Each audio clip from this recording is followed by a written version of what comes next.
guys. Hello. Oh, hello. Hi. Hi. What's happening? What's new? Just taking a look at the world through a baby raccoon's eyes. Is it better? Not really. Okay, yeah. There's more free food, but True. otherwise Okay. it's kind of... At least the baby raccoons in my yard, they have Yeah. lots of free food. Mhm. Yeah. So should we talk about some unmitigated gall? I think so. Okay.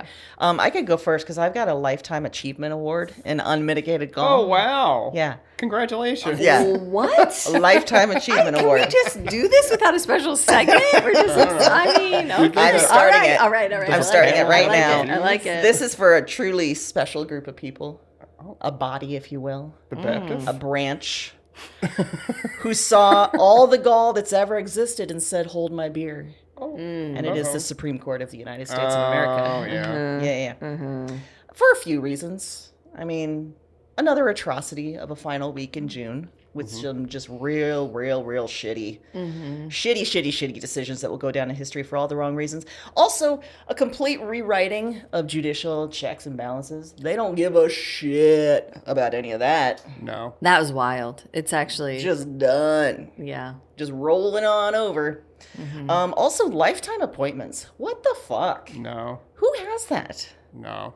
I don't want a lifetime appointment to a job. Why would I want a lifetime appointment to a Supreme Court? To anything. To anything. And I Can guess they leave when they want? They can leave like think they they want can to. retire, Like yeah. if Amy Comey Barrett wants to open like a, I don't know, an Etsy store. Like that bitch can just be like, A bye. boutique. Yeah. we should encourage her to open an Etsy store so she gets the fuck out of there. Yeah. Agreed. Yeah. But also their ability to do wild fucking swings because it's the 10-year anniversary of when they said gay marriage was legal. And here we are since where corporations are people, women are not. And now we're just letting Trump do whatever the fuck he wants. So I just want to give a big congratulations to the Supreme Court for a lifetime achievement killing it. of gall, especially Amy Coney Barrett, Brett Kavanaugh, and the OG definer of gall, Clarence Thomas. He's so gross. So gross. gross. That's the best word for it. It's just Yeah. gross. Just him and his wife, just the gall of galls. Just living out gall And you know what's really and doling out decisions. especially gallish about the whole thing? What? Is that I don't know about you, but when I was little, like those types of positions in my mind, like those are the greatest legal minds, Yeah. right? Like that's Yes. a new level. Like just like, oh, becoming an astronaut is like a new level in your field. You know, that's like something to aspire to. Like those are they have, done the work. They've been lawyers. They've been judge. Like they are the thought people. Like we're going to think this out and make the best. And now it's like such a joke. And I feel so There's no sad. thought. Yeah. No. I feel sad a lot of times for our youth because I'm like, why would you look up to that and think that was a goal worth achieving? You know, it sort of dummies down us for centuries because people aren't going to look at that and say, oh, that's something I should aspire to. Yeah, no. Yeah, it's just going to attract more of the, crazy folks. Yeah. And the yes people. Yep. And all of the ones who really like beer. And none of them, you shouldn't be on the Supreme Court if you're partisan. Like, none of it should Exactly. be, like, nobody should be on it if you obviously lean one way or the other. You should Exactly. be, I shouldn't have any idea who you probably voted for. Yeah. I should. Yeah, I shouldn't know either way. So yay, America. Yay, 4th of July. And yay to the new category of lifetime achievement, which you guys are more than willing, or more than I don't know. happy. That seems like a good group to have in there. I think we'll have to Well, really I think we can about. hand out multiple lifetime I do achievements. too, but Yeah, I think we yeah. have to really think about. Okay. I mean, they have really done their job to They've get done there. their job. Yeah, they Yeah, have yeah. really fucked some shit up. Yes, they have. Yeah. So, it's something to aspire to for all of the people that give us gall. Like if you're out there and you've been thinking like, oh, they'd probably find some gall with me. There's more room to go. Yep. Nowhere to go but up.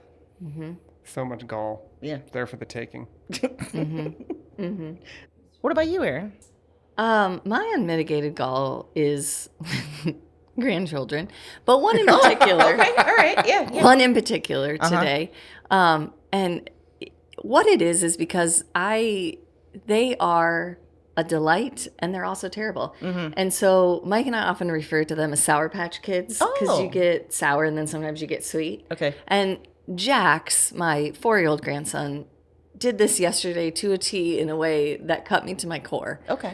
I made dinner. They were at our house yesterday. I make dinner. And I'm trying to, Which is your favorite activity of all time yeah, to do. if anyone knows me, they know I love to cook. Love but it. you can only like order pizza so many times with your grandkids or, buy them McDonald's Happy Meals. And I was like, I'll just make, they love like chicken strips and mac and cheese. So like I made homemade chicken strips, okay, which my kids like, okay, it'll be fine, right?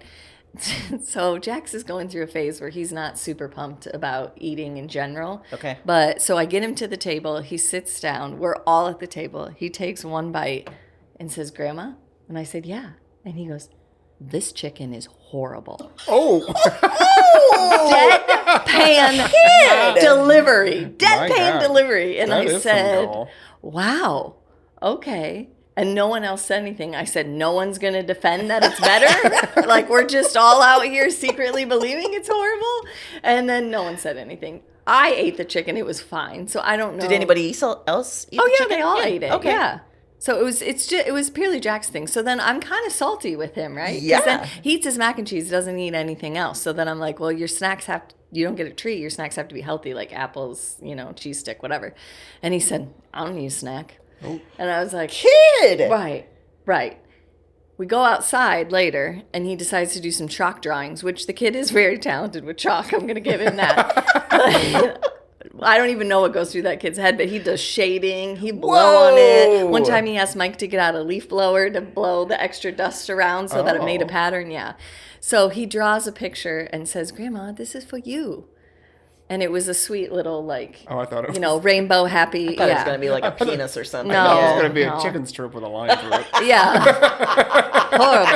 Horrible. And then I was like, oh, you're so sweet. And then right after that, his brother lost a ball. He threw it in the street and it went down the drain before I could get it. Oh. And Ford is, not quite 2, so he wasn't understanding the concept that it's gone. Like, I can't get it. And so Show him Stephen King's It. Yeah. Get it? And it'll never go near a drain again. sweetie little Jax goes, Ford is gone. It's with the fishes now. And somehow Ford accepted that. Like, okay, the fishes want a ball too. Wow. So you get both sides, but yesterday it just was like, you know what, kid? You're horrible. Them's fighting words. It was. It was Yeah. fighting words, yeah. Mm-hmm. And hitting you where it hurts too, It because, was. yeah. Mm-hmm. You're not super confident in your food. I don't love to cook. Creation. It's just not something that I've ever, like, I think it's partially because I have an insecurity about it because I've never really been taught anything Yeah. in the cooking arena. So everything I've learned on my own. Yeah. And when you do that, you feel like, this isn't quite right. Like, I don't know if this is the right way to do this. That's but, why I never want to cook for anyone. Yeah, I feel the same way. Yeah. Mm-mm. And you do your best. And Yeah. And I was like, okay, well, note to self, there's not too many times to order pizza. We'd be done with this. Well, it also doesn't help that, when was it, a few years ago, your youngest son called your, was it beef and noodles or what was it? Oh, no, it was like a stir fry with Okay. noodles. Yeah. What did you Dirty call it? old soup. Yep. It's not even a soup. And he said, this tastes like dirty old soup. This is also the kid, though, that went to Lucky Lotus and said that his meal tasted like silverware. That's true. He did. Oh. Yeah. The good news is you can send him home. True. Yeah. You don't have to look at their little That sounds faces all day wonderful. if Yeah. you don't want to. You can be like, sorry, now you're done. Yeah. Now go home and eat your other food. Yeah. Yeah. Ask him, do you want a refund? Yeah. Oh, you didn't pay for this? Oh, I you didn't see. pay? Okay. Oh, you're freeloading? At least just pretend, You don't even have to say it out loud, even if you didn't eat it. I've never in the history of time forced a kid to eat food, so... Well, and we've all learned to pretend. That's a part of being a human. Is you have to pretend that the food you're eating that someone made for you isn't shit. Right. Would it have been better if he would have eaten that chicken strip and then just be like, just over the top about it? This is the best thing I've ever had. Okay. I more was love you just so making much, Grandma. silent. Like, you just ate your mac and cheese and left the chicken. I would have gotten the idea, All right, what about you, Heath? I mean, this isn't like Supreme Court level stuff, but my unmitigated gall, it's bugs. Agree. Hard agree. I love that she came with Supreme Court Lifetime Achievement. I said grandkids and you said boys. Yeah. We didn't. This is proof we don't meet about these things before we record, everybody. Right. We're finding out in real time what our Real big time. issue is. But that's the thing. Gall has the spectrum, right? There is Gall way over here in the simple things, and then there's lifetime achievement Gall. Yeah. So we can talk about it all. Yeah. Specifically, bugs in my mouth. Oh, shit. That's a whole new level. That is a lifetime That's achievement. definitely lifetime achievement. Yeah. I Like, bet you get a lot when you bike ride, Right, don't you? that's what I do. When I ride my bike, you have to. I mean, you're working, and so you don't just breathe through your nose; you breathe through your mouth, and sometimes a bug gets in there. And you know what, bug? Why do you want to be in there? Yeah, what are you Get the doing, fuck out bug? of there. Also, have you ever heard of consent? I didn't say that was okay. Bug, You're entering my hole and you're not saying, please. my body, my choice. Bug, get the fuck out of here. Well, that reminds me of that quote this week from Real Housewives of Miami. Sometimes what's good for the whole isn't good for the soul. Oh. Yep. Yeah. Which is facts, Bug. Yep, it is. Ugh. So that bug needs to. All the bugs need to watch more Real Housewives. I think they'd all be better off. Agreed. Yeah. Yeah, but it's particularly gross on the bike trails that are near the river. There'll be lots of little gnats, and they're just kind of stuck all over you when you get home. And I mean, I know that going in, but still, I don't like. I want to have my mouth open if I want. Do you feel like...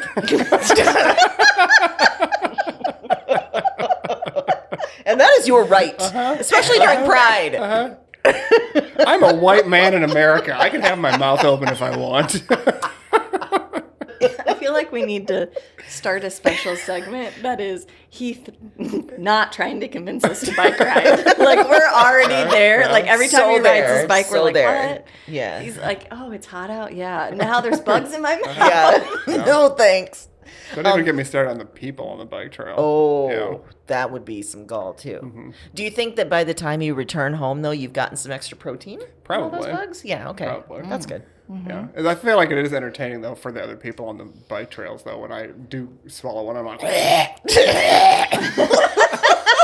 they're like passing me, and they're like, "Oh well, he'll probably die." Die. No need to stop. I was gonna go just bugs in general was disgusting. Yeah, so that in your too, mouth, yeah. that's where they don't belong. Definitely. Should we do a little recap? All right, because we're do a talking big about one. 1991, and I will say our last 1991 episode was pretty toit. TOIGHT. That was not the word I was expecting, and I liked it. I talked about Terminator 2. I talked about a roundup of weird news, and I talked about the end of the Soviet Union because, as we know, I'm on the Soviet beat. By the way, a follow-up on that, thing I didn't know that I discovered this week, is that when the Soviet Union ended, there was a Soviet cosmonaut who was in space, and he was not able to return, so he stayed in space for 10 months because they didn't have their shit together down there to bring him back down. What? And they knew for 10 months, and this guy was just waiting for Well, that was like those two that were up there forever. Actually, I take that back. He was supposed to do military service during that time when he was stuck up in space, and the army almost issued a desertion warrant because they couldn't find him. And then they realized, oh, fuck, he's still up in space. Huh.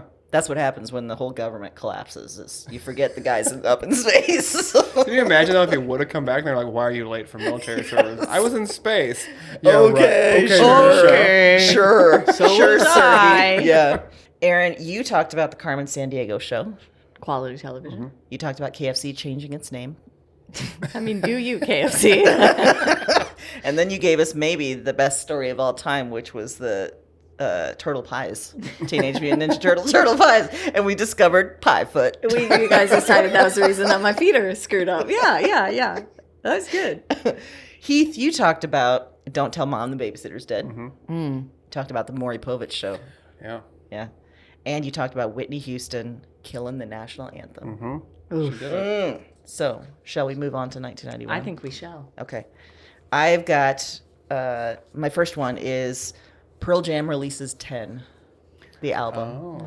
But more than that, the song Jeremy. was on that album. What's funny is it was probably Tuesday or Wednesday. I left work and I was sitting at a stoplight, and I could hear the car next to me had Jeremy turned up so loud I could hear it in my car, and we both had the windows closed. Whoa! Yeah, because I kind of I hesitantly looked over because you don't want to make eye contact with somebody next to you, and then you're just sitting there at the stoplight, and it's kind of weird. Make it seem like you're like angry. Right. Like I always feel like if I make eye contact, it looks like I'm saying something. Yeah. Yeah. Yeah. So I kind of glanced over, and that he was enjoying it, and it didn't.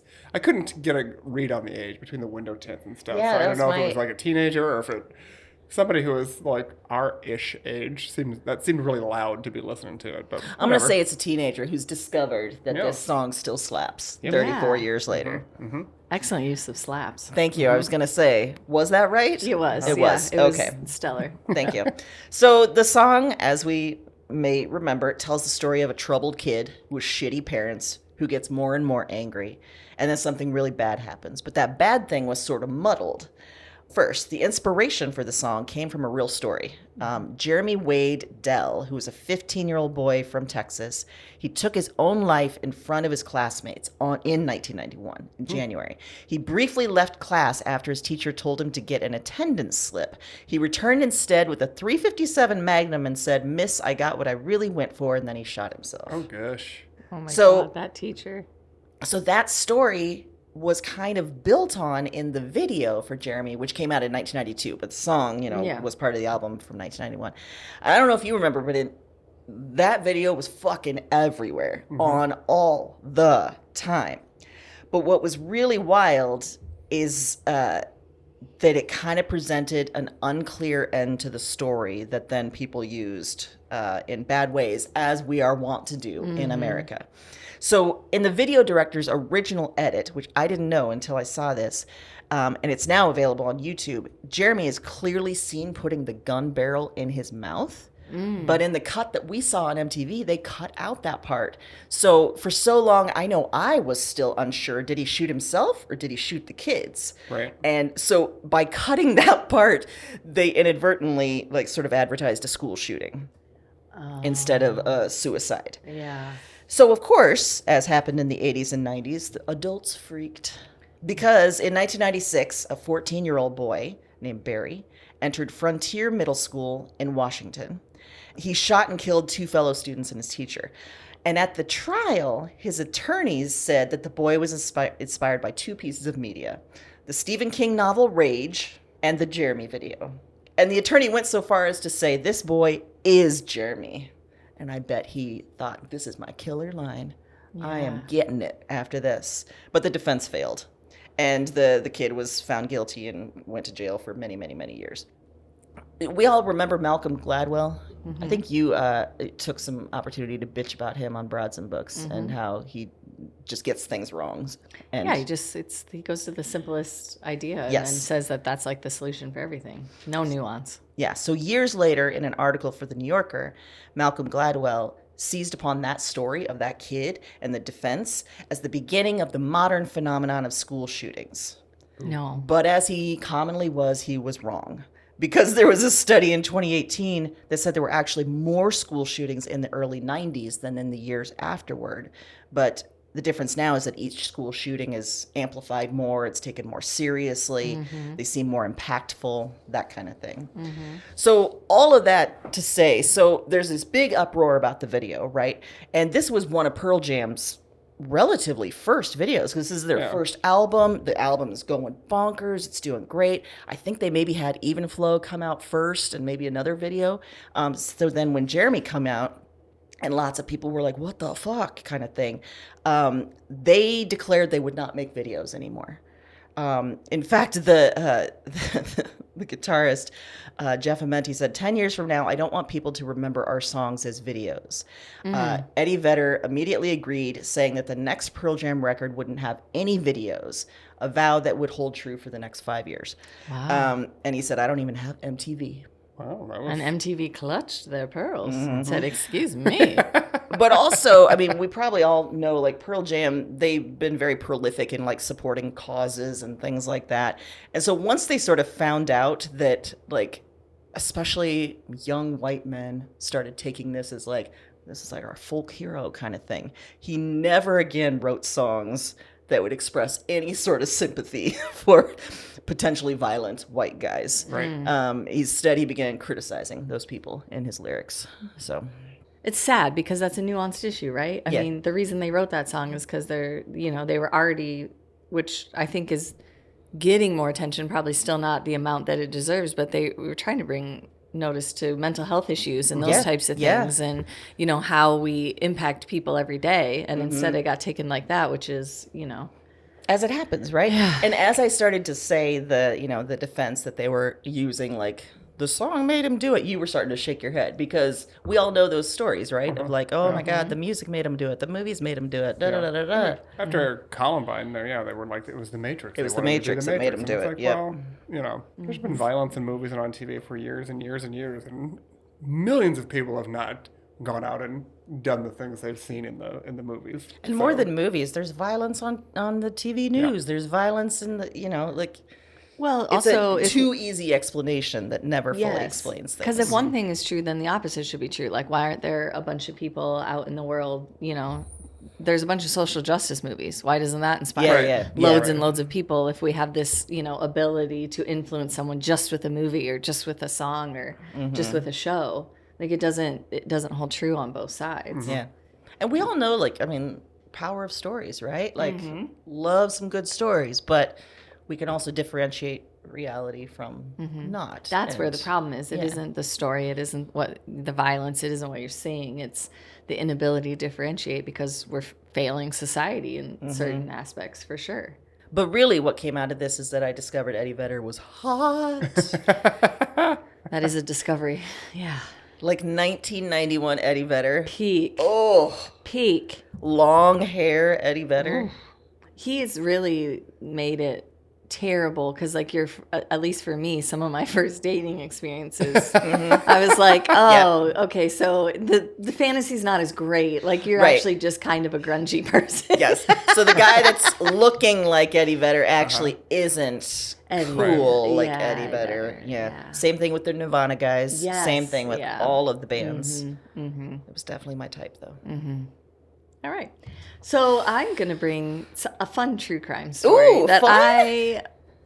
I still have questions, and I think you will too. Okay. So this happened in 1991 in Amsterdam, and it's a pretty famous museum theft because it was the Vincent van Gogh National Museum in Amsterdam.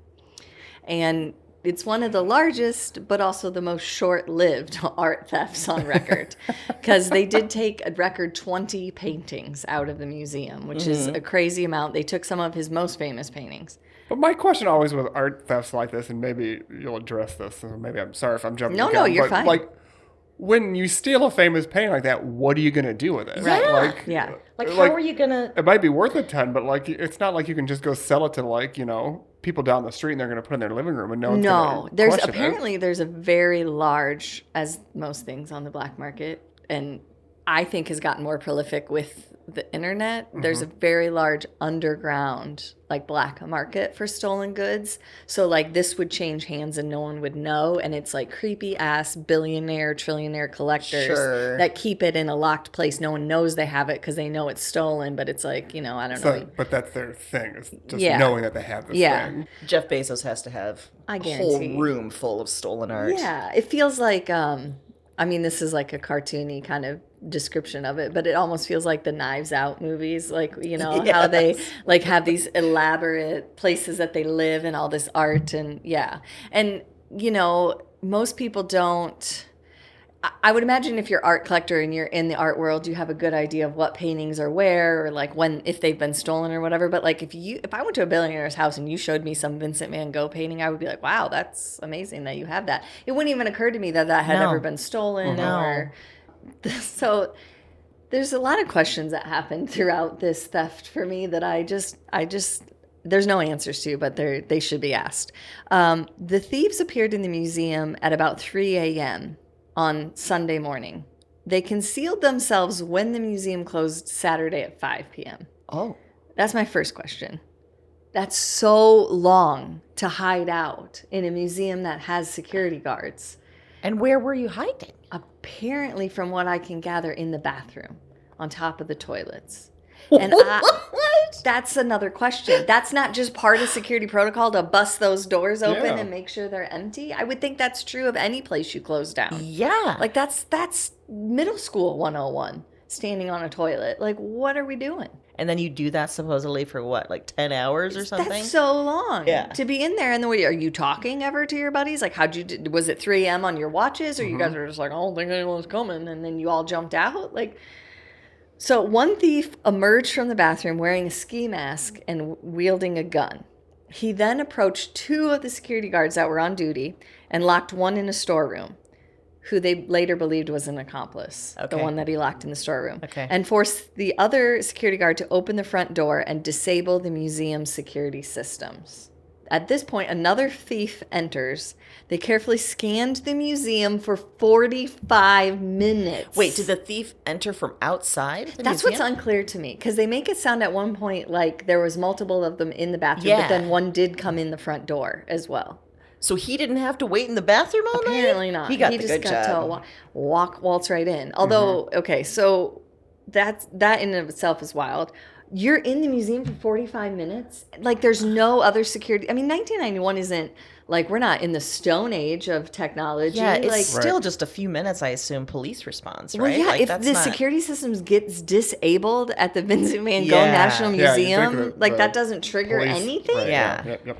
So 45 minutes they walked around and decided which ones to take. That's my second question. Okay, They could have done okay. that ahead of time. They could have done that ahead of They could have gone in Saturday during the day or any They other had day. to be there Saturday to get concealed. Why didn't you walk around and So decide you're just then? wasting valuable time. You're like, I think I'll take that one. This is planning. when I was like, these are dummy chickens. Yeah. These are people Yeah. not prepared. I'm sorry, but if we were pulling off an art heist, We would be prepared. I would know where it was, what location. We'd have a list Yeah. and We'd a have a map, list, and then that's we'd it. check that list off. Yes. I'd bring things to do while we waited for 10 Yes. hours. Thank you. Yeah. Yeah. We would have silent activities that Heath brought us. Yes. And snacks. And we'd have a better hiding place. We wouldn't be hiding on top of the fucking toilets. Yeah, that's No, just you're gonna that's get a just cramp. unimaginative. You are. You're gonna have to stand up and stretch. I mean, Yeah. what if you have to use the bathroom? I mean, the whole thing is it's wild. Yeah, I feel like you're trying to get caught, but Yeah. okay. This is at this point they leave the Van Gogh Museum in one of the guards' cars, and for some reason they felt the need to tell us that was a Volkswagen Passat. And So we're getting some free advertising in with this story. But I also okay. just liked that detail. Like, Yeah. let's pile into this Volkswagen Passat. But I Like, also feel like you're also telling the police, like, this is the car we're in and this is the license plate. Like, you know, because the security guard is going to figure out their car's gone. Right. And they're going to put that together. And they're going to be like, you know, if you look for that car. if you didn't steal that car, if you had Yeah. your own car, I mean, they wouldn't know that. They wouldn't know what the car was because no one would be like, this is missing. And you took 20 paintings, and they apparently like shoved them into like duffel bags. But so I'm So assuming. wait, you weren't even prepared to like carry these, or Right. like because I'm guessing they didn't take the frames. I think they cut the paintings out, like because I don't know how you would get 20 paintings in frames in duffel bags into a and fit them into Volkswagen. into Volkswagen a Passat. Yeah, yeah. And so this brings up a whole nother logistic question, which is why didn't you just like have a van Yeah. that you Yeah. had somewhere around the premises that we got into? Yeah. That doesn't make any sense to me. Certainly that museum has a vehicle that they use to move things. They Yeah. must move things from time to time. They must have a van. They could have used that 10 hours standing on the toilet to plan some of this better. Yeah. And too. then abort mission and Yeah. come back next weekend. Yeah. Like, oh, you know what? We tried. This part works. This part doesn't. Yep. Yeah. Dry run. Take a dry run. So this is the rest of the cockamamie plan. They make it as far as the Amsterdam Amstel railway station, where they were going to have a planned rendezvous with a different car. So this is where they're going to ditch the car. This was thwarted when that car got a flat tire. Oh, no. The car that was going to come pick them up? Oh, no. So they did what they thought was right in that situation, I guess, and they just abandoned the first car and the paintings and fled. Just decided, we're about to get caught, we're done. Like, flat tire, I'm out. This is too many things that went wrong, I'm The done. universe is God. telling us something. Yeah. We would have also come up with a better way to stash the stolen art, but also like a way, like if things go wrong, we're not going to just ditch what we stole. I think just a, 17-point inspection at CarMax before we're ready to, CarMax sells car, wherever, CarX. Yeah.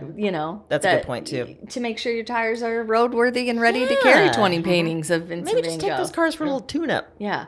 I'm also like, so they had very limited skill base too. Like no one in that criminal crew could hotwire a car. Like there was nothing else around the railway station that you could use to get away. You just left it all in the car and said, well, it was a good run.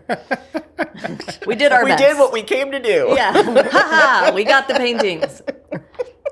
So the paintings, some of them were torn badly. Some of them were damaged. But apparently there is some art recovery people or, processes that allowed them to fix a lot of the paintings that were damaged. Some of them weren't damaged at all. 3 months later, they had 4 people arrested for it. They were all Dutch nationals. I don't know why we had to know that, but we did, apparently. Who they would all spend years in prison. But they also suspect that they were working with higher authorities, but they could never get anyone to give up anybody else in the crime. That they think that maybe this was ordered by someone who was trying to sell them or get them or something like that. So not someone like within the government or something, but it could be, but I think they were more indicating that it was someone with more money and more ability to do something with these. Like Hans Gruber. Yeah. Oh, and Hans Gruber saw them give all this stuff up, and he's like, unacceptable. Yeah, done. Wait, Hans Gruber died by this point, so he wasn't. Yeah, maybe it was Hans Gruber's cousin, maybe. Descendant. Yeah, it's the guy that Jeremy Irons played later in Die Hard with a Vengeance. Yeah. This is the part that killed me. Okay. The paintings were not covered by insurance because of increased premiums. Because there was a rash of thefts around this time in art museums, that premiums for art museum and art was going way up, and the museum said it would make more sense for us to just spend extra money on security as opposed to paying these insurance premiums. So that was my last question. How'd that work out for you? Yeah. How did that go at the board meeting when you're like, well, we opted to spend more money on security. And we got an ace team. Yeah. And then they stole from us. And now we don't have the insurance money they had to pay out of pocket to have those paintings restored and all of that. Oh my God. Is the museum still around? Yeah, I think so. Yeah. Wow. Probably cost $500 to get in. Yeah, it's probably huge. Yeah, Exactly. And they probably set up a whole display about this is how this all happened. I would think you would. Yeah. I mean, why wouldn't you? Yeah, come Take in and advantage. see the heist. Yeah. Yeah. Well, now you know the thing. I don't know about Amsterdam and the Vincent Van Gogh Museum, but I feel like there's this big trend towards everything being interactive. So you pretend you're the robber and you jump out of the bathroom and you have to get this painting out of a frame in 5 seconds. Or they have whatever. overnight adventures where okay, we're going to lock you in at 5 o'clock and everyone jump out at 3. Yeah. And then you have to run. Oh no, your car got a you have to flat spend tire. 45 minutes choosing the right painting. And if you choose wrong, yeah. Yeah. Yeah. The whole thing from beginning to end is so interesting to me because what a failure. Yeah. Just a failure. I really enjoy that most of the true crime failures that you bring are just a bunch of dudes that got way in over their heads. It's not. They're not thwarted by police. Let's be clear. Security didn't do their job. Interpol didn't, catch them at the railway station. Nobody gave a shit. They got caught by their own stupidity. No one was going to catch them, and it failed miserably. Wow. What do you got, Heath? I would like to discuss a film called The Silence of the Lambs. Oh, let's do it. Yep. It came out on Valentine's Day in 1991, which I think Seriously? is very fitting. Yeah. What? And it stars Jodie Foster and Anthony Hopkins, and the movie's based on the novel of the same name that came out in 1988. The author was Thomas Harris. And this was actually the second book that included a Hannibal Lecter. The first one was Red Dragon, which was the basis for a film from 1986 called Manhunter, which was not a big success. And that was William Peterson from CSI, right? In the film, Clarice Starling, that's who Jodie Foster plays, she's a promising FBI trainee, and she's recruited to interview Hannibal Lecter by one of her instructors. The FBI is pursuing a serial killer who goes by the name Buffalo Bill. And they think that Hannibal Lecter might give them some insights to help capture him. So the guy running the hospital where Lecter is locked up is an absolute creep to Clarice Starling when he meets her, which is really saying something because he seems like an absolute creep despite the presence of all of these lunatics. Yeah, in this hospital. yeah. He's So a to super kinda- duper creep. Yeah, to sort of stand out in that environment is really, it's a cut above. Yeah. When Starling and Lecter chat, he figures out why they want to talk to him, which he doesn't really like. And Starling decides to leave, and then the guy in the cell next to Lecter throws semen at her when she walks by. Which is not cool, dude. Not cool. Again, Not cool. You're like act like a bug on a bike trail. Consent, man. yeah. Boy. So, Can you, as someone who literally had shit on them yesterday, Yeah.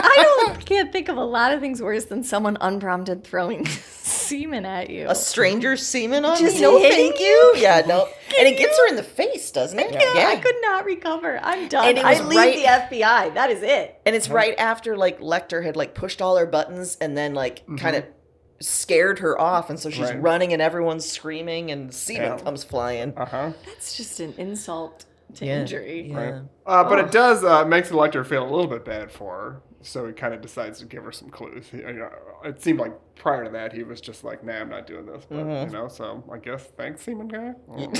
Yeah. Oh, he was in his cell and was just like, "Oh shit." Yeah. Semen Now I'm gonna have to give God. something. He threw it. He hit her in the face. Oh, damn it. I mean, I eat people, but that is going too Or far. I'll guess I'll throw her a bone. Yeah. This is why no one comes to visit us, you guys. Yeah. This is why they cut Mr. Hours all together. So Lecter later kills the semen thrower, as we know, and decides Yes. to help with the investigation on the condition that they transfer him to a different facility. So he sort of takes this, he's an opportunity person. He takes this as a way to sort of make his situation better. I mean, I can't blame him. Around this time, Buffalo Bill abducts the daughter of a U.S. senator. The senator offers Lecter a transfer deal if he tells her something that will help find her daughter, but it turns out that deal was bullshit. Lecter talks to Starling again, but won't give up new information until she shares some personal details of her own life, because now he's sort of just enjoying kind of this game that he's playing with her. Now is when we find out there's some problematic information about trans people is shared, and we'll kind of skip over that. That's good. Yeah. Yeah. But Lecter does eventually get transferred from the hospital to a glass cell in the Memphis courthouse. And he meets with the senator and tells her the name of the man who has her daughter is Louis Friend. But that's not true. Right. He just tells her that. Starling figures out that Louis Friend is an anagram for iron sulfide, a.k.a. fool's gold. Oh, jeez, come on. That's too much. My daughter's missing. God damn it. Why are we playing I anagrams? can't play jumbo games right now. I have no time for Wordle. Let's go.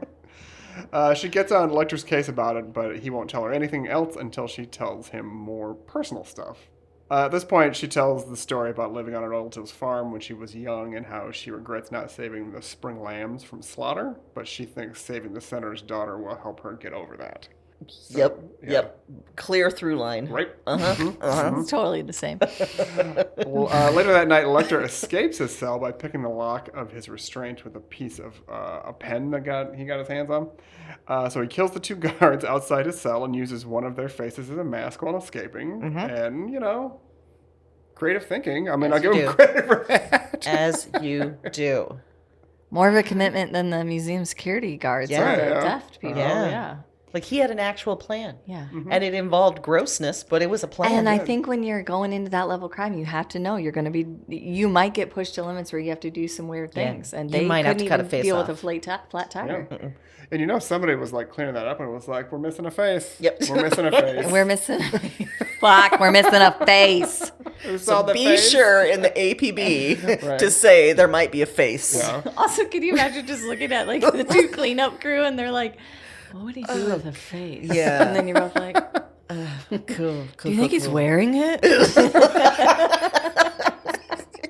No, he probably just kept it as We probably just ate it. Yeah. It's fine. Yeah. Yeah. It's cool. Don't think about it. Just sweep. Yeah, just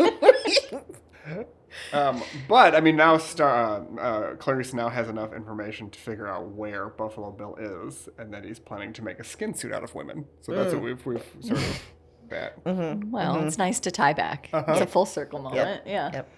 So Starling chases the suspect into his own basement, where she finds the senator's daughter and is stalked by Buffalo Bill in the dark as he uses night vision goggles, and that is Creepy still, fucking scene. to this day, the scariest shit I've ever seen in a movie. When she's walking around and you don't know He where reaches out a hand and Yeah. doesn't touch her, but Yeah. She kills Buffalo Bill, saves the senator's daughter, and graduates from the FBI. So good job, Clarice. So was Hannibal Lecter Buffalo Bill? no. Oh, okay. Sorry. I got confused. I've never seen the movie. Oh. Is that clear? Sorry. I'm not sure.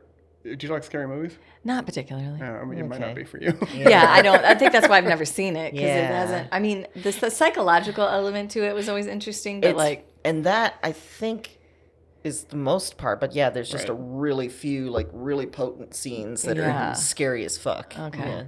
Yeah. During her graduation reception thing, whatever, Lecter calls Starling and assures her that he's not going to come after her, and he asks that she return the favor. And she does not make that promise. She's a full-fledged FBI lady now. She doesn't want to tell him that. He does share that he's having an old friend for dinner, and then you see the guy who ran the hospital where Lecter was locked up is walking nearby. So it sort of, suggests that he's going to kill him and eat him. Because, Hannibal Lecter was a cannibal. And at that point, the audience is weirdly like, good job. Yeah. Go get him. oh yeah, Yeah. okay. Yeah. Several actresses were considered for the role of Clarice Starling before Jodie Foster was cast. Michelle Pfeiffer, which I could see. Yeah. Meg Ryan, I cannot see. No. That doesn't fit. No. Laura Dern, sure. Okay. I mean, she can do anything, but yeah. Not as good as Michelle Pfeiffer, though. I feel like. Yeah, I mean, yeah. not that she can't do things as good as Michelle Pfeiffer. I just feel like Michelle For this Pfeiffer role, would fit yeah. better in there. Yeah. And then Molly Ringwald. What? No. Molly. Oh, Yeah. shoot. You know, in an alternate universe, Molly Ringwald was in Silence of the Lambs, just like Eric Stoltz was in Back to the Future. Right, you right. know, Samantha Yeah. Baker from 16 Candles. and in that universe, things are weird. They Things are are weird. real weird. Yep. The film was only one of 3 movies to win all 5 major categories at the Academy Awards. Wow. Best Picture, Best Director, Best Actor and Actress, and then Best Adapted Screenplay. The other 2 films are It Happened One Night from 1934 Oh yeah. and One Flew Over the Cuckoo's Nest from 1975. Mm-hmm. And it's still the only horror movie to ever win Best Picture. Really? Did they call it a full horror movie? I think that's probably kind of subjective. I think Yeah. it's the closest thing to a horror movie to have ever won Yeah, Best Picture. yeah. Yeah. I think it kind of like shares a lot with like today's, Hereditary and Midsummer and stuff like that, where there's a little bit of gore, but it's much more like a mind fuck than anything. Yeah. Yep. So yeah, I remember my mom dropping me and my friends off the theater to see Silence of the Lambs, which seems weird. Yeah, I had to get a ride from my mom to go see this movie. Yeah. Oh gosh. It's a good movie. So you were what, like 15 or so? Probably, yeah. Yeah. There's some big gaps in my pop culture knowledge, but I know so. I mean, that speaks to It's Silence of the iconic, Lambs. yeah. It's so iconic because I know Yeah. so much of the movie, or so much about the characters and things, just because it's referenced so much. Yeah. Maybe I will. Excellent watch it. choice. Yeah, that was a good one. Yeah. I want to talk about a Broadway musical. Oh boy, Is it Moose Murders? It's not Moose Murders. This one was actually a success. I got some lot of posts out of Moose Murders. I still can't believe that you thought it was a moose purge. I loved that. I loved it so much. I think it's a purge situation. Well, I didn't know if it was like they had an overpopulation. You know how they do that in Florida and they pay people to kill snakes? Like, I thought it was something like that. Like, they overtook Minnesota and we had to get rid of all these. Just had to kill all the moose. No, this is actually a success. It premiered in 1991 after premiering in 89 in London in the West End. So 1991 on Broadway.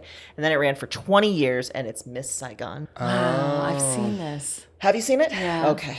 This was the first Broadway show I saw on Broadway Whoa. because I took a La trip. Chida. Exactly. Yeah, I didn't see it on Broadway. I took a trip in 1994 with Smarty Kids, and I'll come back to that. But it was right up my alley because, well, I'll get into that too. So it's 1975. Oh, what a tease. Yeah, this whole alley. thing is a That's me. tease. That's Yeah, me. after the break, the alley. Yes, after the break. So it's 1975 in Saigon. The Americans have already lost the war, but they're still sort of hanging on in this embassy with a lot of disgruntled soldiers with time to kill. So they head to a brothel in the city, run by a guy called the Engineer. And all of his girls are getting ready for the night's big show. And there's a new girl, Kim. She's 17. She's lost all her family to the war. She's trying to survive. And because she's a virgin, she's a hot commodity.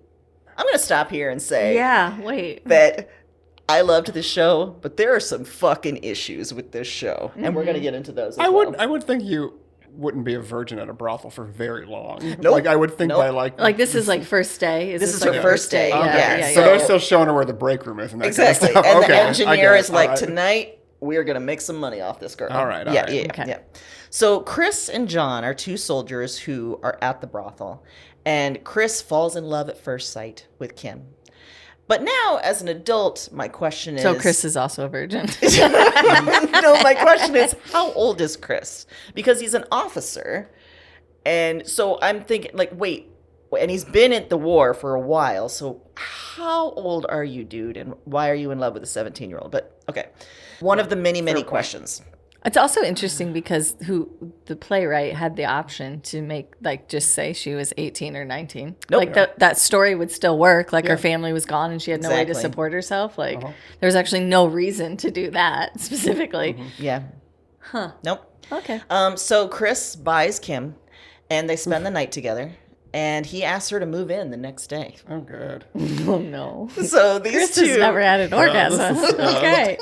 So these two shack up. But Calm then... down, Chris. Yeah, keep it in your pants. But then after like 2 days, Kim's old boyfriend, Tui, shows up. And he's an officer in the Viet Cong / Communist Army. And Chris kicks him out. But as he leaves, Tui curses them. God damn it. Just days later, the embassy falls to the Also, communists. this is one of those times I wish that we had like visual recording because his shifty eyes when he said he cursed them were amazing. Yeah.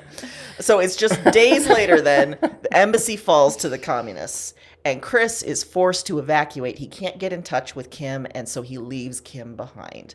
And by the way, it's a huge scene in the play. There's a full facsimile of a helicopter that comes in Yes, from the I top, remember that. lands, picks up people, and then takes off again. It's monumental. And when I saw it, I think I was in my early 20s. I was in college, and I was so amazed by the helicopter brushed right over the. Oh, me too. Me too. All the other Yeah. stuff so far. So then it's 3 years later, and Kim is still in Saigon, and she's still pining for Chris. And then Tui finds her, and he demands that she come with him, but she reveals she has a son, Chris's son. Oh. And Tui's like, nuh-uh, we got to kill that half-breed. Oh, so, what? Yep. Tui? So he tries to kill the kid, Oh, Jesus. but Kim kills him instead. Okay. And because he is an officer in the Viet Cong in this new government, she has to go on the run. So somehow she hooks up with the engineer again, and they're friends, even though he was her pimp, and they go off to Bangkok. Her work friend became her real friend. Exactly. It's really a story about It's workplace great. friendships. Meanwhile, Chris is in America and is married Oh, that son of a bitch. to Ellen. Degenerous? Yes. Oh, they can break that up real easy then. Is this a prequel to Mr. Wrong? Yep. It kind of feels that way. Chris had been looking for Kim for years, but then somehow fell in love and got married within 3 years. I don't know.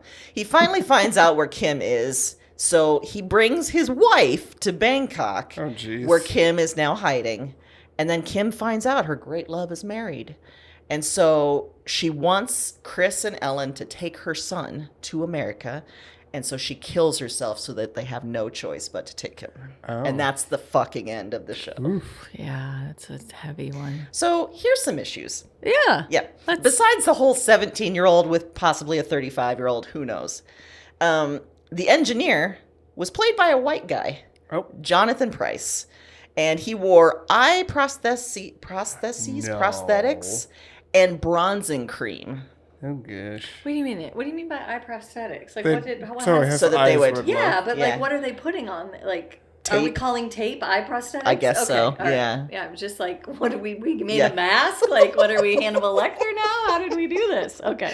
Yeah. Got it. They killed a Asian American every night and used that face. Yeah. Well, I was it right picturing off. like that they like silicone eyes, and then they were like, makeuping like they Right. do, like but they Just a probably shit ton of bronzing cream. Yeah, I don't know. Wow, In fact, that's he's not the good. only one. All the Asian men were played by white guys. Oh shit. But then all the Asian women were played by Asian women, and they were all very scantily clad and objectified and all the things, right? Of course. So the writers and creators are white guys and Americans. So we're working with a flawed viewpoint from the start, and some heavy objectification, some heavy like weird Orientalism stuff happening there, They were inspired to create the musical after seeing a photo of a mother of a half American kid sending her child away. And I have a picture. Wow, that must have been quite the photo. Yeah. So the mother is standing there. The child is being dragged away, and the mother is standing there in pain. And the creators say that's what the whole storyline came to them. Does this still run? Yes. Okay. After the original production ran for a few years, another huge issue, they changed the songs. Sometimes just the lyrics, sometimes entire songs. So the original recording is kind of hard to find. Mm-hmm. They did a full George Lucas and were just like, let's fuck with something that everyone loves and just change it all. The original songs are amazing. Yeah, they and are. the story has enough wartime drama to compel, it's great.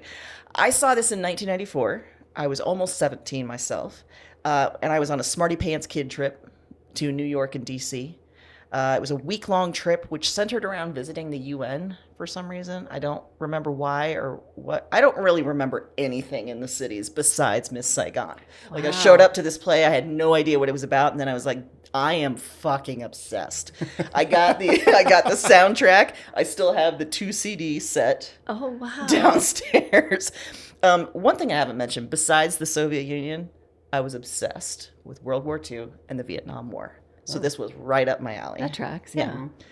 And then I saw it again when I moved to Chicago in 2000. There was a touring production, and that's when I discovered they changed all the songs. Because I had memorized the whole fucking thing, and I'm starting to, like, in my head singing along. I'm like, wait, what are you doing? Yeah, They, like, changed plot lines. It was fucked up. Did Hated they it. change it because they were problematic before and they were trying to like right the ship, or did they just change it because they were like, let's change it for the sake of changing it? Yeah, I tried to look up, like, what was the rationale? Yeah. Yeah. And all I could find was that the writers were just like, well, we just got to keep making this, better. We just got to keep tweaking it. Oh. Like they thought people would come and see it again who've already seen it if they knew it was different?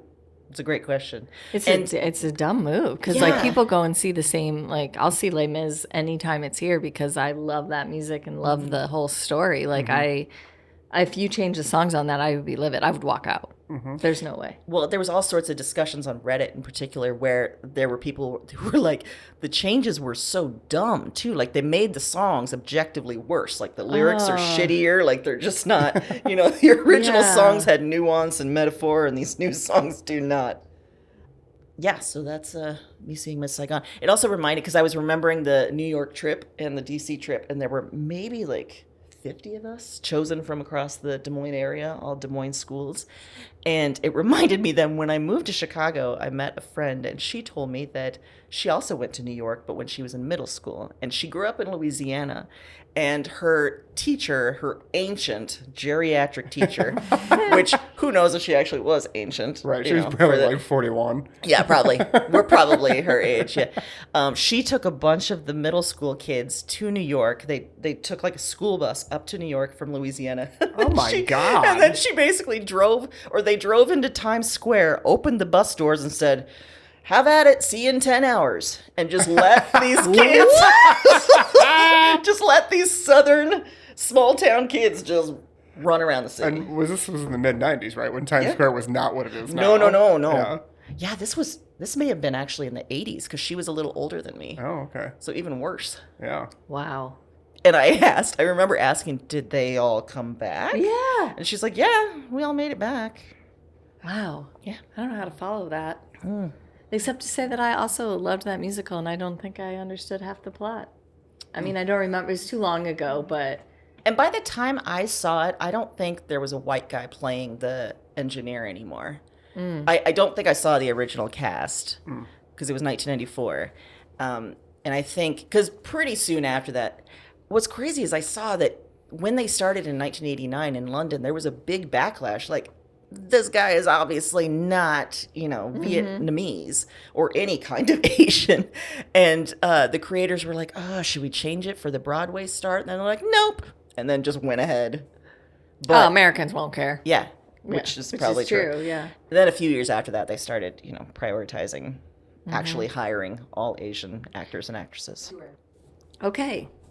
My next story is it's a bit of a love story. Oh. And it's also, it just spoke to me because it's something we've discussed. We even discussed prior to getting on the air today, which is hubris. Us deciding that we might all die from quicksand because we're so sure we won't. And this is Hubris Death, a love story. Oh, is it an age-appropriate love story at least? Yes, okay, it is. good. Yeah. That's better. Okay, so we meet Katya and Maurice Kraft when they were both students in college. And they fell madly in love with each other because they were both obsessed with volcanoes. Oh. They married in 1970. At this time, the couple decided we're gonna honeymoon in Stromboli, which is off the coast of Sicily. And it's well known for a volcano that almost continuously erupts. So they apparently were very talented photographers, and they took these amazing pictures near the eruption, and people went nuts for them. Like, they showed family, and then family's like, oh, we need to show more people. And they almost got like this cult following because these pictures were so awesome. So from that point, not only did their love grow, but their career grew. And they decided that they were going to follow volcanoes and be the first to arrive on the scene of an active volcano. And they started to progress into taking video as well as, photos. And this is pre-Instagram influencers. Yes, they were like basically volcano influencers before that was a thing. And they would also film the volcano effects after the eruption. So this was actually used in some countries that maybe didn't have access to mainstream news as ways to convince communities to evacuate. Yeah. Like, there'd be leaders that would say, no, it's not going to be that bad. Like, there's no reason to move all these people out. And they would show them their footage and say, this is what happens after. So they were actually kind of doing a humanitarian effort as well. And they produced films, photographs, textbooks, books, documentaries. I mean, they really dedicated their lives to the education of what happens when a volcano erupts, what it looks like after, by capturing these images and then kind of finding this market for people. They had a volcano empire. They did. They grew a volcano empire. Volcano merch. On June 2nd, 1991. Yeah, they had a lot of swag, I assume. Yeah. On June 2nd, 1991, Maurice was quoted as saying, I am never afraid because I've seen so many eruptions in 23 years that even if I die tomorrow, I don't care. Oh, no. On June 3rd, one day later, on 1991, the couple was killed during a volcano. Come on, Maurice. Jesus Christ. A volcano eruption at Mount Unzen. Their bodies were recovered on June 5th. There were bodies left? Well, they were found near the rental car laying side by side. The bodies were burned beyond recognition, but were identified using personal items, including Maurice's camera and watch, which I didn't say what brand that camera was, but I'm just pretending it's Nikon and get it. Yeah. Like through a volcano. You can survive lava. Which I'm assuming at this point they had a lot of specialty equipment just from heat and, ash and things like that would go. But great life. They lived, they did what they loved doing. I just think, Katya was probably like, as they were running, fuck you, Maurice. Right. You had to be all, yesterday, if I die tomorrow, and here we are, dying tomorrow. At least apparently he didn't care. He didn't care. Yeah. He didn't care. So I also have an alternate theory that possibly he went to a psychic, and psychic's like, you're dying in a volcano tomorrow. And he was like convincing himself, and he had an interview, and he was like, I don't even care if I die tomorrow. Yeah, it feels very much like a like toxic masculinity thing. Like, I'm too tough for that. It almost, to be honest, it almost had like a suicide pact feel to it. Because they were found laying side by side by the rental car. I mean, it's a little, it's a little creepy. It's a lot, but... Yeah. But you're right. I mean, it is a lesson for us to not, invite quicksand death Right. or amnesia. Well, the good news is I don't think any of us are out here in the streets saying, I don't care if I die in quicksand. I mean, we're all We afraid do. of it. We're just sure we're not going to encounter it. That's true. Yeah. We're not taunting it. We're not taunting Yeah. it. Yeah. I'm not taunting quicksand. I'm not taunting being on fire and spontaneous having combustion. to stop, drop, and roll. No. So- Yeah, we could go on record and say we might die from that Yeah, because, we might. I just We try don't not want to. We don't no, want to? we don't want to. And I try not to put myself in situations with quicksand. I can't. I mean, we learned our lesson in the 80s as kids is that Yeah. it's deadly. it comes out of nowhere. Comes out of nowhere. And so it's Yeah. best to avoid forested areas. We thought there was quicksand in his backpack earlier. That's was what not. spawned this whole conversation. Pulled out a diamond and do sand on it, and we're like, what the fuck? Oh my God, are you okay? you? Are you okay? Is there a vortex in there? What's going on? I'm Dora the Explorer. Backpack. Yeah.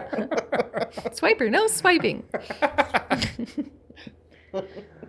For my second item, I want to talk about Color Me Bad. Oh, yes! What a wonderful choice to end on. We all do. I don't know that I want to talk about them. I feel compelled to We talk need about to them talk because about there's- them. Yeah, there's a lot to talk about. They're a quartet originally from Oklahoma City. Really? Nuh-uh. Yeah. Why is that so shocking? I don't know. Because they acted like they were from the streets. Yeah, you would. yeah. Yeah, they Yeah. seemed a little like they were from a sleazier town, like Exactly. Tampa, maybe. I don't know. That, yes, if you had said Tampa, that would have felt right. That would have Yeah. totally That would made have sense. felt right. Yeah. Yeah. Their initial lineup was Brian Abrams, Mark Calderon, Sam Waters, and Kevin Thornton. I couldn't have told you a single one of those names if Nope. I tried. I No. did not know before the internet told me either. No. No, yeah, not a chance. They're probably best known for the fairly gross song, I Want to Sex You Up. Sex you up. Which we discussed before as like, if someone said that to us, that's the most repulsive thing someone could have said. Yeah, and because think you wouldn't be doing it in a song necessarily either. You'd just be like, hey, I want to sex you Nope. up. Nope. I picture those bugs trying to say that before they Yeah. get in your mouth. And that's no Yep. good. Did Yeah. I ever? This is the grossest pickup line someone's ever said to me, and I Oh, made no. the mistake of telling Mike it like a long time ago, and he frequently references it. Somebody at a bar one time said to me, "Oh wow." Your hands are so small. They're gonna make my dick look so big. What? Oh. I was We're like, still recording, everybody. We just don't know what to say. Also, so hold, your out, dick is hold out your hands. Hold out your hands. Okay, that guy had a micro penis because your hands are not that small. Yeah. so I was like, you sort of insulted me because you're making it seem like I had mini doll hands like Kristen Wiig. And two, you just told me your dick is small. Yeah, exactly. On every level, your pickup line doesn't work. And every I single just one. said gross. And I feel like this person has had an experience where a lady was like, "This is not what I signed up for," and left. So Yeah. he's maybe he was just trying to level set expectations. yeah, Maybe he was, yeah. maybe. But every once in a while, He was looking Mike to would be avoid that like, moment when the pants come off, and they're like, Put your hand around it; it'll look bigger.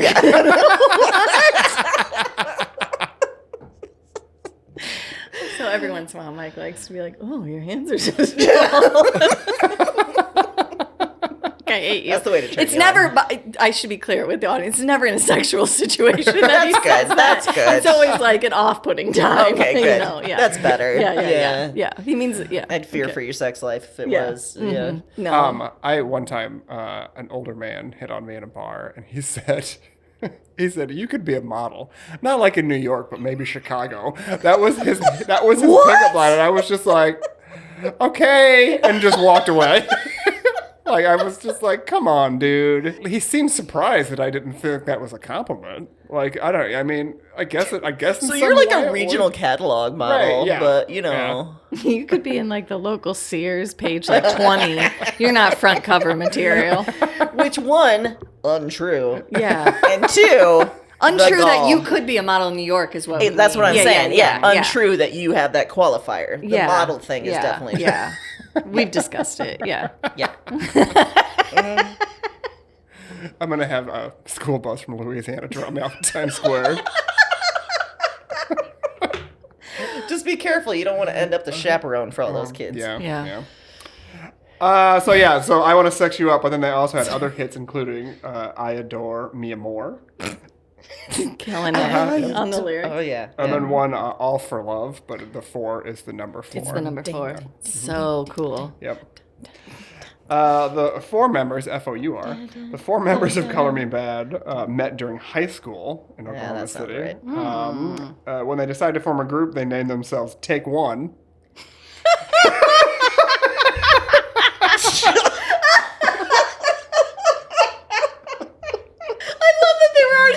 There's gonna be multiple takes. This is take 1. But they changed it because they became aware of an a cappella group that was named Take 6, and they did not want there to be. They did not want there to be confusion. It's like there's too many numbers flying around. Right, This is not going to work. Also, like Take 4 wouldn't have been a great name either, but at least it would have been representative of how many people there were. True. Yeah. Yeah, so I guess I feel like they thought, they started with such a fucking bland name that they went to something pretty dopey with Color Me Bad. With 2 Ds. 2 Ds. 2 Ds. That's what I was trying to remember if it was 2 A's or 2 Ds. To get a record deal, they decided the best approach was to accost famous musicians and hoped they'd introduce them to record executives. Oh, boy. Yeah. Oh, no. The internet says they did this to the following acts. Kool and the Gang. What? Huey Lewis and the News. Sheila E. Ronnie Millsap. What? And Bon Jovi. Was there They're not even in your genre, dude. What are you doing? Was there any details about what accosting meant? Like, They would just go to them and start singing. Oh, no. Oh, my. Oh, my God. There would be like, I think it sounded like there would be like, hi, we're Color Me Bad. And they just launch into something. That's worse than hearing I Want to Sex You Up. Right. Because now you're hearing I Want to Sex You Up completely unprompted. Yeah. It's the nightmare we thought that Exactly. existed with that song. Poor Big Ronnie touch. Millsap was probably just like having a coffee somewhere and was just like, I wanna sex you up. And Ronnie Millsap was like, what? Yeah. Who are you? Huey Lewis and the News. Can you imagine? And Bon Jovi? What are you doing? Just standing there in those tight jeans being like, sorry, I got it. But speaking of Bon Jovi, one of them saw John Bon Jovi at a movie theater in New York and called the rest of the group to come and meet him. Oh, my God. And they waited outside the movie theater for John Bon Jovi to come out, then stopped him and sang for him. I would have called the police, Yeah. but what John Bon Jovi did is he invited them to be Bon Jovi's opening act the following night for a concert. What? So he did shrooms or something before the movie. Uh-huh. I want to know what movie it was. I don't know, but I want to know. Wow. Do you think Yeah. that was like just a kind thing, or was it like just get the fuck out of my face, or was it all of it? Like, Well, that's a huge risk because what if they're actually, I mean, they sang a little bit for you, but what if they're terrible or weird on Right. stage? Like Yeah. you brought them What if that on. one song, that part of that one song they heard was the only thing that was good? Yeah, or the only thing they know. Yeah. we got one song. Yeah. Yep. The first take of one song. First take of one song. We'll write the rest when we get a deal. Yeah. So in August of 1990, that's when they signed their record deal. The record label wanted the group to record a song similar to Do Me by Belle Biv DeVoe, if you remember that song. Yes. Yep. Uh-huh. At first I got it confused with Doing It from LL Cool J. Doing it and Doing it well. You know what other song I always remember from LL Cool J? Mama said to knock you out. Yep. I'm gonna knock you out. That came out this year, actually. Oh, it did? 1991. Oh, gosh. And, like, we all agree, like, Do Me is kind of rude and horny in an off-putting way. Like, Yeah. it's not great. None of this is working Yeah. well. No. Uh-huh. No, it's not a good line. So Color Me Bad recorded I Want to Sex You Up, which would become their debut single. It came out in March of 1991 and it appeared on the soundtrack to the Wesley Snipes film New Jack City. Oh. Okay. Yep. So the song was a big hit, but the group hadn't finished recording the rest of their album yet, so they had to hurry up and get that done, which they accomplished in just a couple of weeks. The album came out in July of 1991 and sold over 6 million copies. I think I was one of those copies. Yeah. Yeah. I think I was as well. Yeah. Uh-huh. They were nominated for Grammy Awards and even opened for Paula Abdul on her Wow. 1991 tour. And they kind of performed during the Super Bowl halftime show in 1992. If you remember, that was the year that the Fox network aired it live in living color.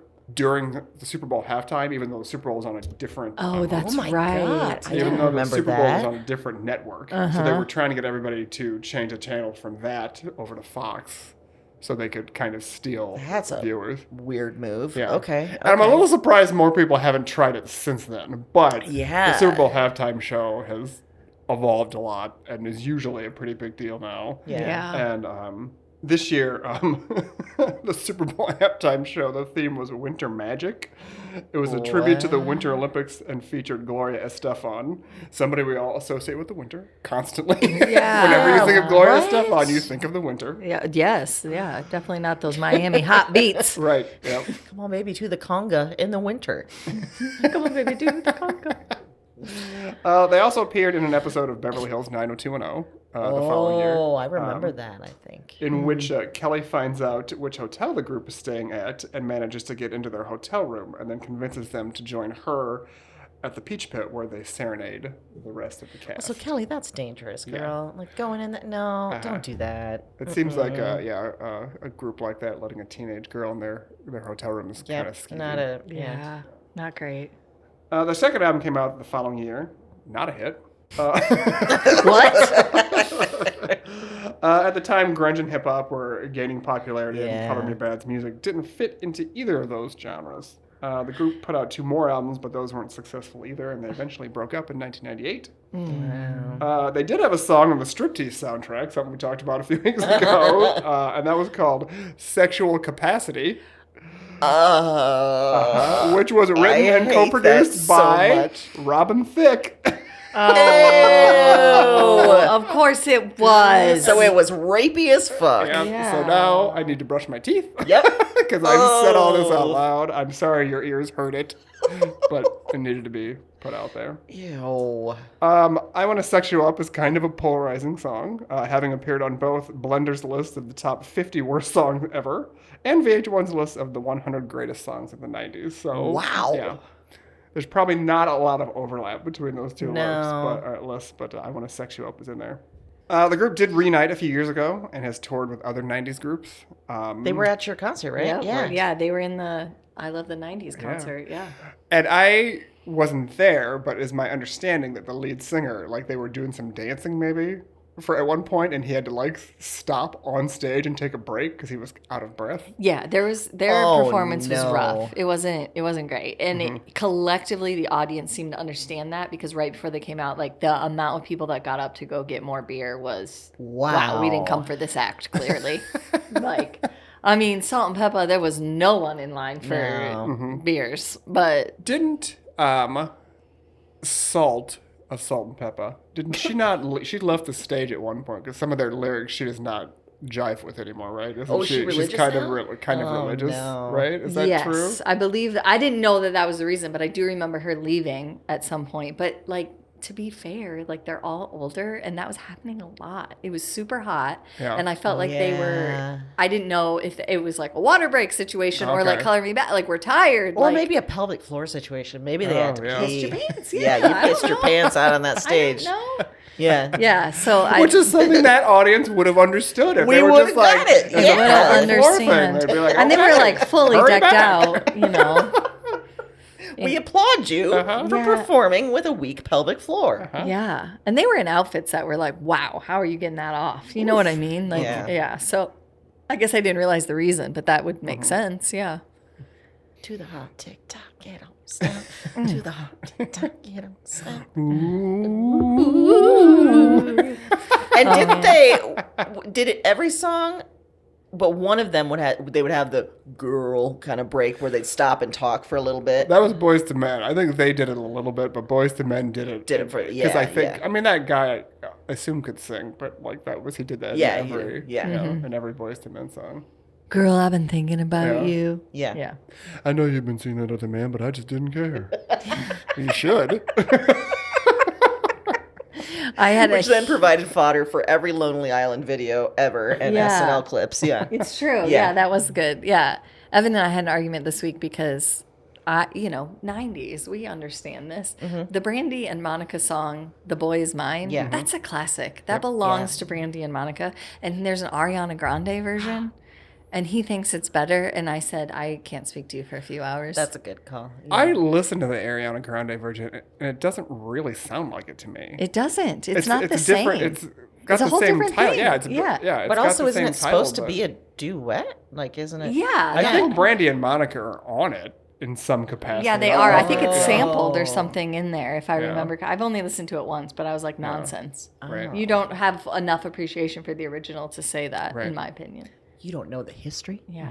You didn't They're see the selling video. out a tour now with that one song. You didn't see So- the video where they You were didn't see the fighting. video. You didn't feel that in your heart that they were fighting over the same guy and they were going to ruin a friendship. It was rough. Yeah. Well, I agree with you giving a silent treatment to your Yeah, son. I think sometimes you Yeah. got to learn a lesson Yeah, about exactly. the OGs. Yeah. Yeah. Well done, everyone.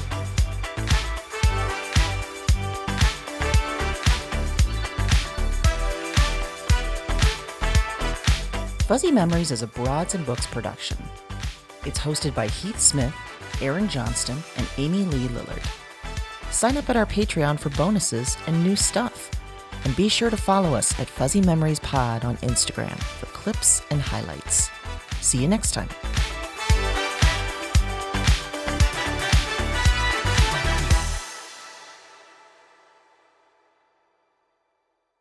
Everybody, speak in your mics. Hello. Hello, raccoon.